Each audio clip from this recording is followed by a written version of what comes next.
Yung paluto na. Yan ang aking gulay ngayon, malunggay, tsaka nalagyan ko ng isang Maggi, ilalagyan ko ng isang itlog,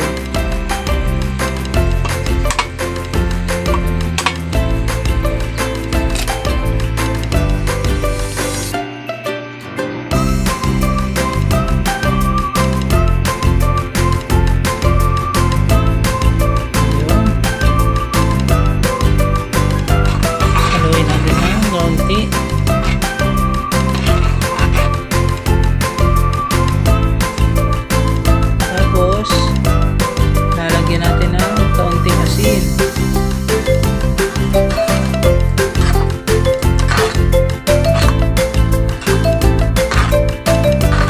haluin natin ng kaunti,